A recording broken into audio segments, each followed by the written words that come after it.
I remember, growing up with my older sisters, they were always into punk rock, and their friends. I remember just riding in the cars with them. They had their wallets of CDs. Remember, everybody used to carry those around, Yep. and they were listening to all the punk rock bands and stuff coming out of the late '90s, and I always enjoyed it. Yeah. And I get in their cars when they were out doing stuff, and I'd just rummage through their CDs and go through everything they had. And then one day I remember my sisters didn't listen to a whole lot of rock and roll, but somebody had lent her a Led Zepplin CD, which I had never heard of them before.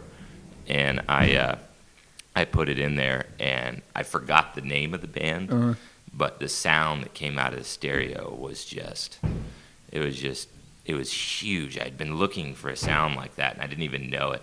And it was a while later, I was probably 12 or 13, when I rediscovered what that band was when I finally heard them again. I was like, hey, that's that band. And from there, I just started getting into the old school rock and roll stuff and the old school folk songwriting of the 60s and 70s, and that was kind of the start of it for me. But I didn't start really playing guitar until I was a late teenager. Okay. And then really when I met Callie Sue, did I really start focusing on music. And I was 18 at that time, so. Cool.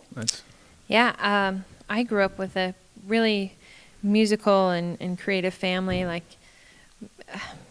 they're all cowboys and ranchers and stuff, but they've traveled everywhere, and they all really enjoy music and dancing and art and everything. So it just really was just ingrained in me. Yeah, exactly. Everybody's pickups from the feed truck to your town truck had music in it. And I mostly listened to classical and Celtic music when I was growing up. That was kind of more my passion. So whenever I started listening, kind of my first introduction into like rock and roll and blues was Stevie Ray Vaughan.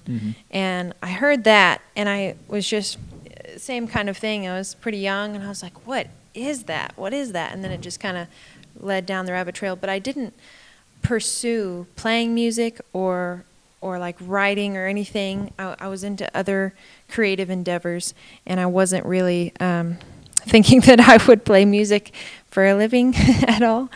And then when I met Jet, we kind of started singing together a little bit, and that was fun. And then when we made the first album with Jeff Lynne here in Roswell, is whenever I picked up the bass, like literally. And they're like, well, your hands are empty and we need a bass player. And so that's kind of how that went. So the past 3 years has really been my education in music, and it's still going, thank goodness. I've got a lot to learn.